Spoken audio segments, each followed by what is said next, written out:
قال اللہ تعالیٰ یسقون من رحیق المختوم الرحیق المختوم رابطہ عالم اسلامی مکہ مکرمہ کے زیر اہتمام منعقدہ سیرت نگاری کے عالمی مقابلہ میں اول آنے والی عربی کتاب کا اردو ترجمہ و تصنیف مولانا صفی الرحمن مبارک پوری۔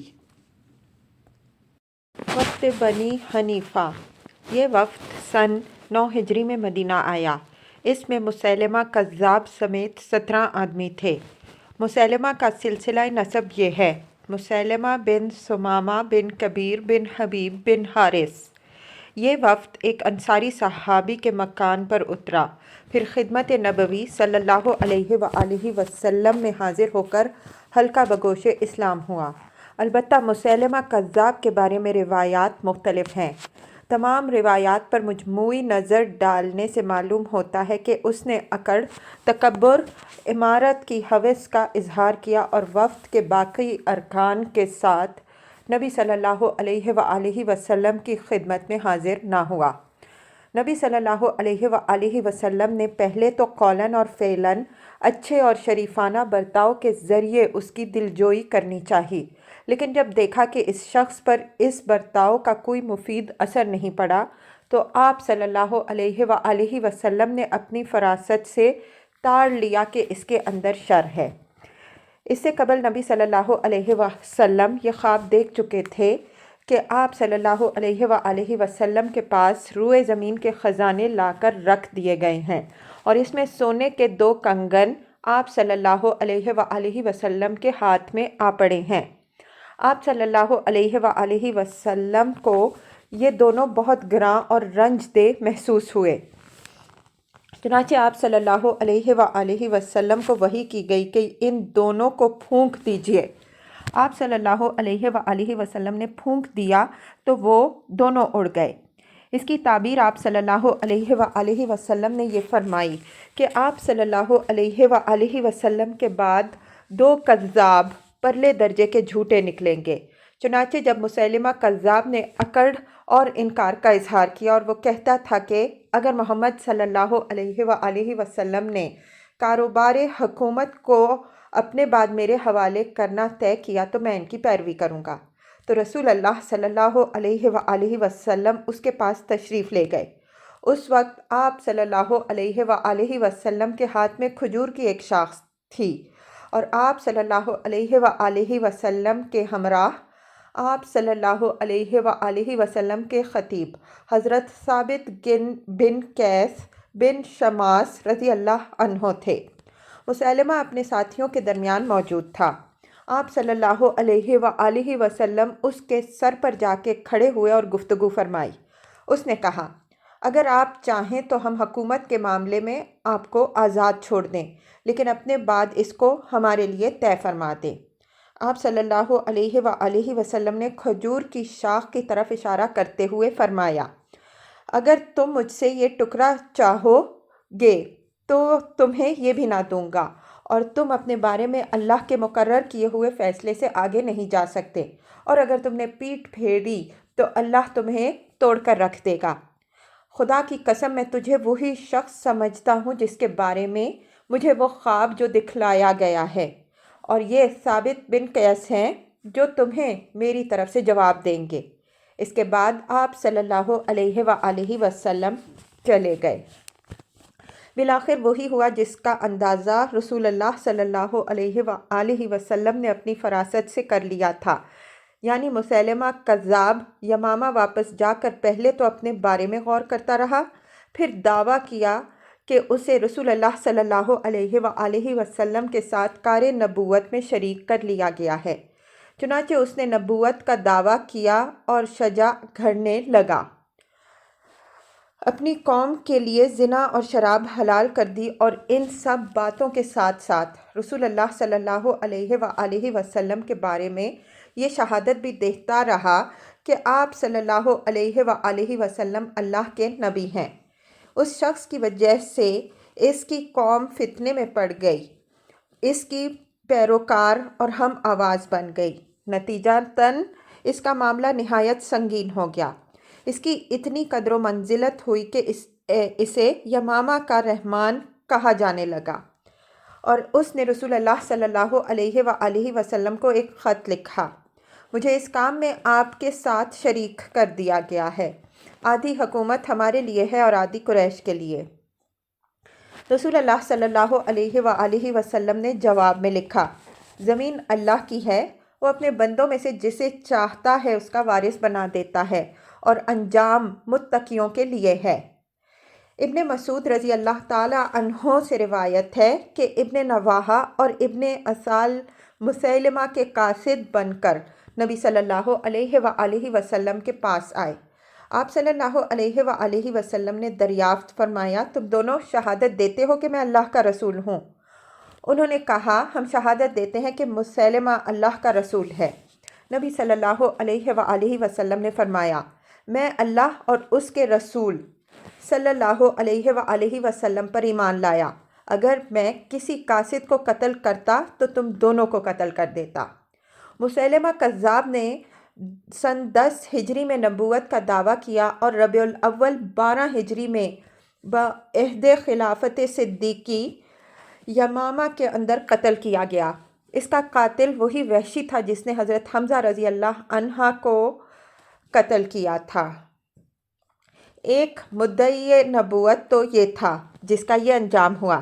ایک دوسرا مدعی نبوت اسود عنسی تھا جس نے یمن میں فساد برپا کر رکھا تھا۔ اسے نبی صلی اللہ علیہ وآلہ وسلم کی وفات سے صرف ایک دن اور ایک رات پہلے حضرت فیروز رضی اللہ عنہ نے قتل کر دیا۔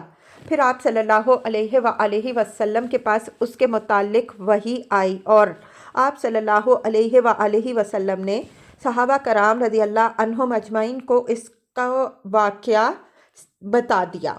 اس کے بعد یمن سے حضرت ابو بکر صدیق رضی اللہ عنہ کے پاس باقاعدہ خبر آئی۔ نمبر 14، وفد بنی عامر بن صعصع۔ اس وفد میں دشمن خدا عامر بن طفیل، حضرت لبید کا اخیافی بھائی اربد بن قیس، خالد بن جعفر اور جبار بن اسلم شامل تھے۔ یہ سب اپنی قوم کے سربراہ آوردہ اور شیطان تھے۔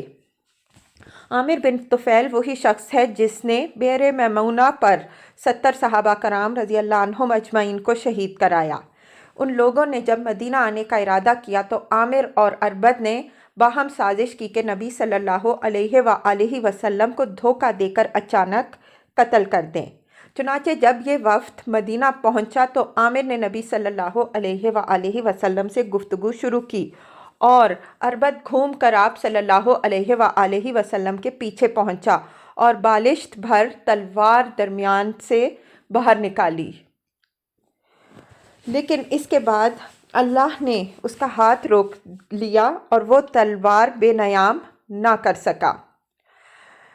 اللہ نے اپنے نبی صلی اللہ علیہ وآلہ وسلم کو محفوظ رکھا۔ نبی صلی اللہ علیہ وآلہ وسلم نے ان دونوں کو بد دعا دی، جس کا نتیجہ یہ ہوا کہ واپسی پر اللہ نے اربد اور اس کے اونٹ پر بجلی گرا دی، جس سے اربد جل مرا۔ ادھر عامر ایک سلولیہ عورت کے ہاں اترا اور اسی دوران اس کی گردن میں گلی نکل آئی۔ اس کے بعد وہ یہ کہتا ہوا مر گیا کہ وہ اونٹ کی گلٹی جیسی گلٹی اور ایک سلولیہ عورت کے گھر میں موت۔ صحیح بخاری کی روایت ہے کہ عامر نے نبی صلی اللہ علیہ وآلہ وسلم کے پاس آ کر کہا: میں آپ صلی اللہ علیہ وآلہ وسلم کو 3 باتوں کا اختیار دیتا ہوں۔ نمبر 1، آپ صلی اللہ علیہ وآلہ وسلم کے لیے وادی کے باشندے ہوں اور میرے لیے آبادی کے۔ نمبر 2، یا میں آپ صلی اللہ علیہ وآلہ وسلم کے بعد آپ صلی اللہ علیہ وآلہ وسلم کا خلیفہ ہوں۔ نمبر 3، ورنہ میں غطفان کو 1000 گھوڑے اور 1000 گھوڑیوں سمیت آپ صلی اللہ علیہ وآلہ وسلم پر چڑھا لاؤں گا۔ اس کے بعد وہ ایک عورت کے گھر میں طاعون کا شکار ہو گیا، جس پر اس نے فرط غم سے کہا: کیا اونٹ کی گلٹی جیسی گلٹی، اور وہ بھی بنی فلاں کی ایک عورت کے گھر میں۔ میرے پاس میرا گھوڑا لاؤ۔ وہ سوار ہوا اور اپنے گھوڑے پر ہی مر گیا۔ نمبر 15، وفد تجیب۔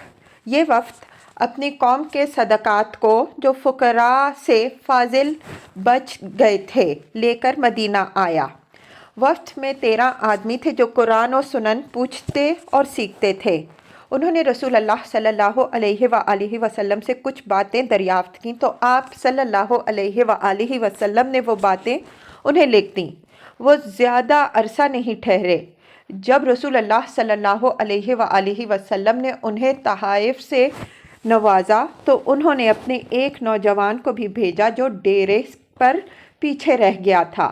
نوجوان نے حاضر خدمت ہو کر عرض کیا، حضور، خدا کی قسم، مجھے میرے علاقے سے اس کے سوا کوئی اور چیز نہیں لائی ہے کہ آپ اللہ عز و جل سے میرے لیے یہ دعا فرما دیں کہ وہ مجھے اپنی بخشش و رحمت سے نوازے اور میری مالداری میرے دل میں رکھ دے۔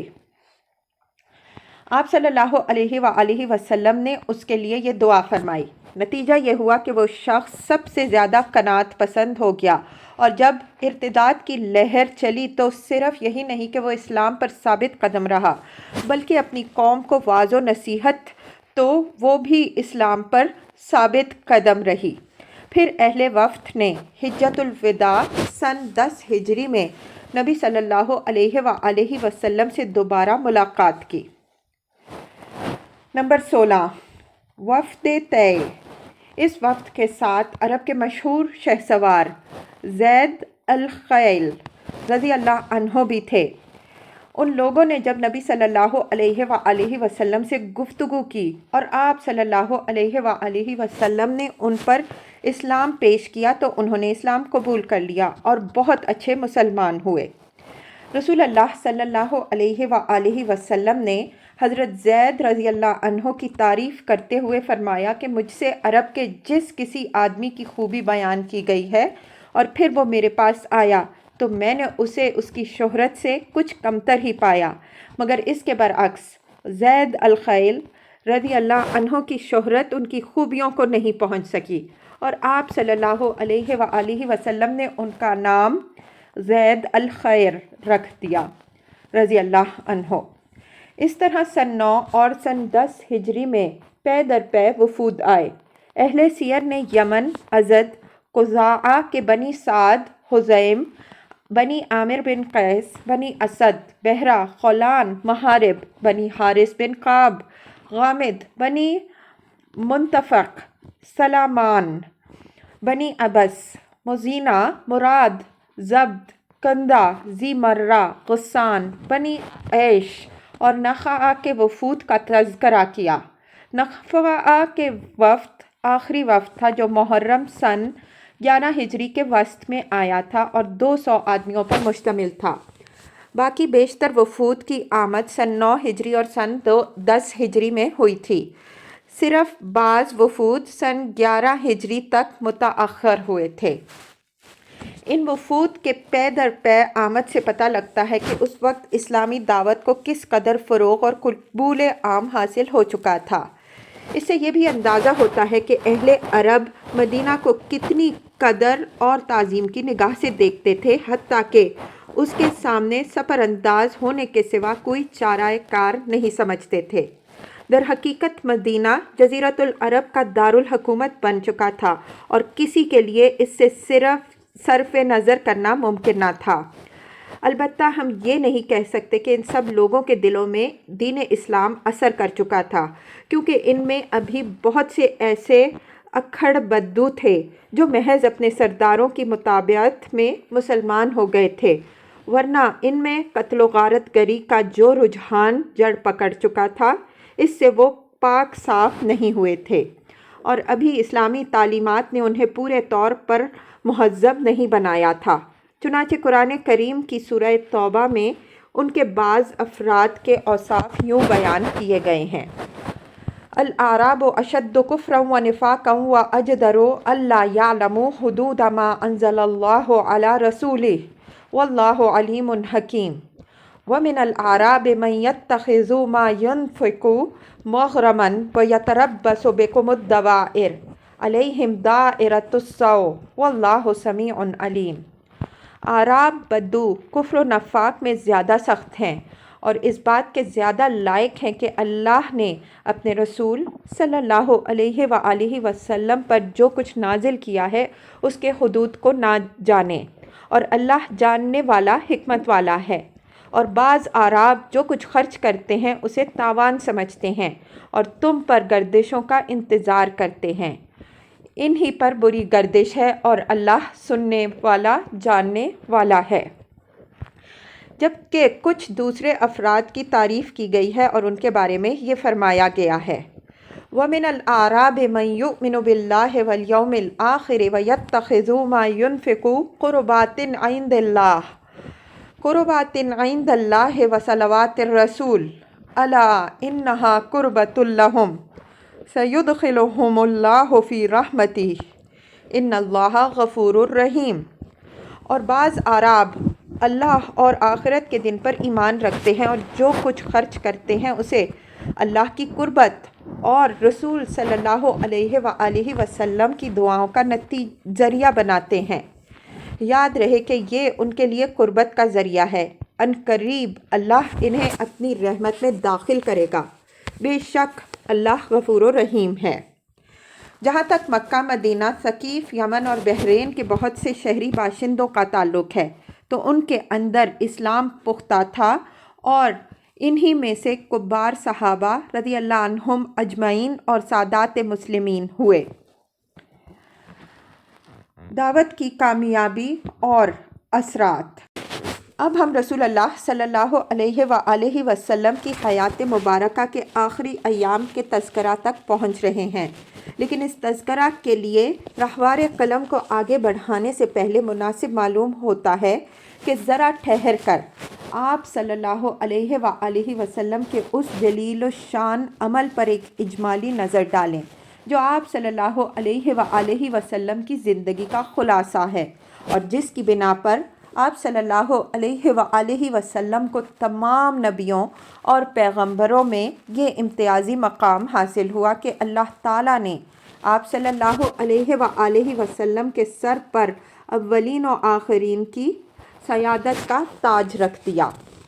آپ صلی اللہ علیہ وآلہ وسلم سے کہا گیا کہ یا ایھا المزمل قم اللیل الا قلیلا، اے چادر پوش رات میں کھڑا ہو مگر تھوڑا، اور یا ایھا المدثر قم فانذر، اے کمبل پوش اٹھ اور لوگوں کو سنگین انجام سے ڈرا دے۔ پھر کیا تھا؟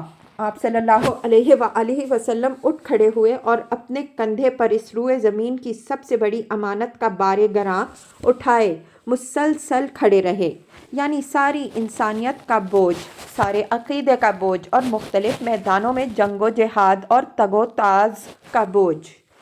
آپ صلی اللہ علیہ وآلہ وسلم نے اس انسانی ضمیر کے میدان میں جنگ و جہاد اور تگ و تاز کا بوجھ اٹھایا جو جاہلیت کے اوہام و تصورات کے اندر غرق تھا، جسے زمین اور اس کی گوناگوں کشش کے بار نے بوجھل کر رکھا تھا، جو شہوات کی بیڑیوں اور پھندوں میں جکڑا ہوا تھا، اور جب اس ضمیر کو اپنے بعض صحابہ رضی اللہ عنہم اجمعین کی صورت میں جاہلیت اور حیات عرضی کے طے در طے بوجھ سے آزاد کر لیا تو ایک دوسرے میدان میں ایک دوسرے مارکہ بلکہ دوسرے مارکوں پر مارکہ شروع کر دیے، یعنی دعوت الہی کے وہ دشمن جو دعوت اور اس پر ایمان لانے والوں کے خلاف ٹوٹے پڑ رہے تھے اور اس پاکیزہ پودے کو پنپنے، مٹی کے اندر جڑ پکڑنے، فضا میں شاخیں لہرانے اور پھلنے پھولنے سے پہلے اس کی نموگاہ ہی میں مار ڈالنا چاہتے تھے۔ ان دشمنان دعوت کے ساتھ آپ صلی اللہ علیہ وآلہ وسلم نے پہم مارکہ آرائیاں شروع کیں، اور ابھی آپ صلی اللہ علیہ وآلہ وسلم جزیرۃ العرب کے معرکوں سے فارغ نہ ہوئے تھے کہ روم نے اس نئی امت کو دبوچنے کے لیے اس کی سرحدوں پر تیاریاں شروع کر دیں۔ پھر ان تمام کارروائیوں کے دوران ابھی پہلا مارکہ یعنی ضمیر کا مارکہ ختم نہیں ہوا تھا، کیونکہ یہ دائمی مارکہ ہے۔ اس میں شیطان سے مقابلہ ہے اور وہ انسانی ضمیر کی گہرائیوں میں گھس کر اپنی سرگرمیاں جاری رکھتا ہے اور ایک لحظہ کے لیے